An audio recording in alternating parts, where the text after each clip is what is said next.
When a combat veteran congressman tells the Secretary of Defense to his face that he should resign, you know the tension in Washington has reached a breaking point. Goes back. Chair, and I recognize the gentleman from New York, Mr. Ryan. Thank you, Mr. Chair. Thank you both for being here. We have all worn the uniform. We've all served in combat. We all love our country.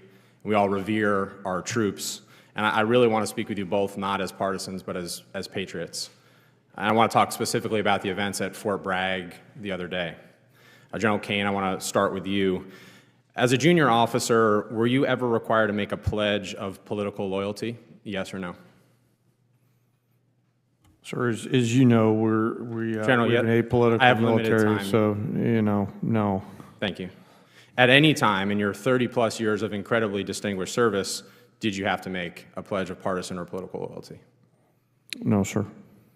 Thank you. Did you ever serve in any unit or command at any level where service members were required to make a pledge of political loyalty? No, sir. Thank you. And I want to commend you. You've been on the record on this, including in your confirmation hearings where you clarified, quote, "I've never worn any political merchandise or said anything to that effect." I appreciate that. That is the standard, and commend you for saying so and continuing to model that. General Kane, one last question for you. Should soldiers have to pledge political loyalty to participate in an event with our Commander-in-Chief? Yes or no, please. Sir, I'm not. First, no. I'm not aware of any time in history that soldiers, sailors, airmen, Marines have been asked to do that. I think. And I'm sorry, General. I do want to, just in the interest of time, I want to talk about what happened at Fort Bragg 2 days ago. There was guidance put out, and this has been verified by multiple independent news outlets, saying, quote, these are to the soldiers of the 18th Airborne Corps and the U.S. Army. If soldiers have political views that are in opposition to the current administration, then they need to speak with their leadership and get swapped out. This is swapped out of the event with the president. In addition, in an incredibly disturbing incident, there was a pop-up shop selling MAGA merchandise on post at Fort Bragg. And to summarize this, there was a commander from Bragg who said on the record, quote, "This has been a bad week for the Army, for anyone who cares about us being a neutral institution. This was shameful." If those are the facts, and I know the Army is investigating at least the MAGA pop-up shop, is that appropriate, General Kane? Sir, I haven't seen any of these reports. I'm not familiar with them, but as I mentioned earlier and in my confirmation hearing, the nation demands a political, nonpartisan military. I appreciate you saying that and happy to share those reports. Secretary Hegseth, are you familiar with DoD Directive 1344.10? Political activities of the members of the armed forces? Well, first off, I don't buy into your yes or no? insinuation Are you familiar that pledges are being done under this administration. That's I reclaim my insinuation. time. Are you familiar with this DoD directive?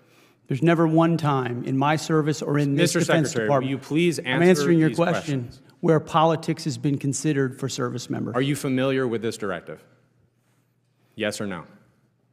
Which directive? DoD Directive 1344.10. I'm happy to provide you a copy. There's even a one-page red and green cheat sheet. Are you familiar with it?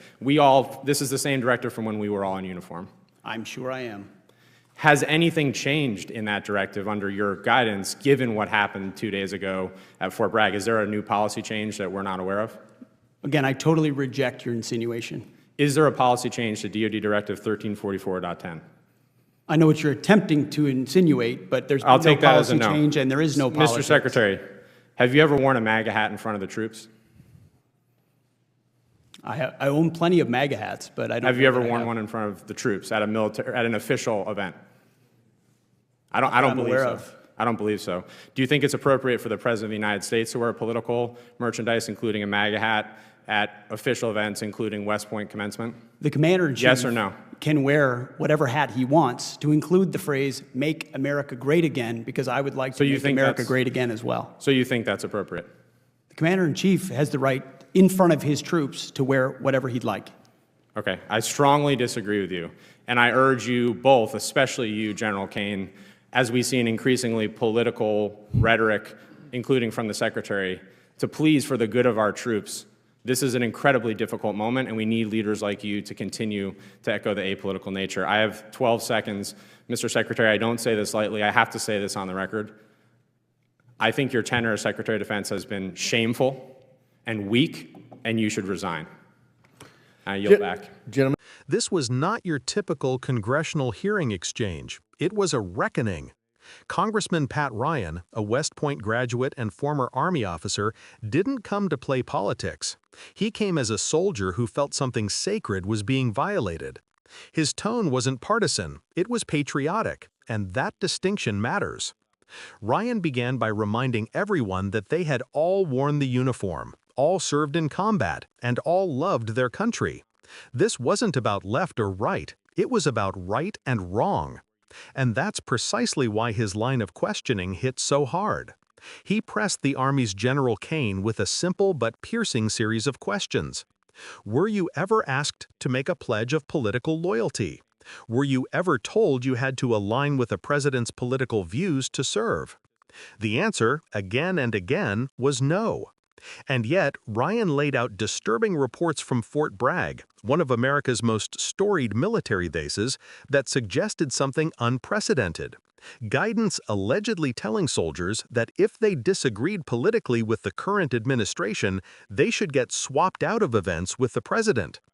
Add to that a pop-up shop selling MAGA merchandise on base, and Ryan's alarm suddenly didn't sound so political. It sounded like a warning about the corrosion of a fundamental American principle, that the military must remain apolitical. Secretary Hegseth's response, or lack thereof, only fueled that concern. Instead of addressing the directive Ryan referenced, DoD Directive 1344.10, which explicitly restricts partisan political activities by service members, Hegseth deflected, rejecting the insinuation and ultimately declaring that the commander-in-chief can wear whatever he wants, including a MAGA hat, before the troops. That's where Ryan drew the line. His expression said everything before he even spoke the words. I think your tenure as Secretary of Defense has been shameful and weak, and you should resign. This wasn't grandstanding. It was an emotional outcry from someone who has seen what happens when the military's integrity is politicized. For many veterans and active duty members watching, this moment hit a nerve. The military's credibility depends on staying above politics.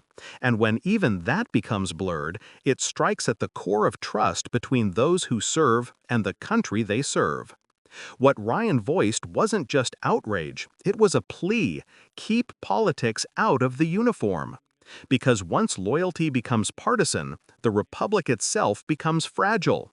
And that's what makes this exchange so significant. It's not about Trump or Biden. It's about the principle that the military must belong to the nation, not to any one man. If you believe the military should remain loyal only to the Constitution, not to politicians, make sure to like this video, subscribe, and share your thoughts below. Let's keep this conversation alive, because democracy depends on it.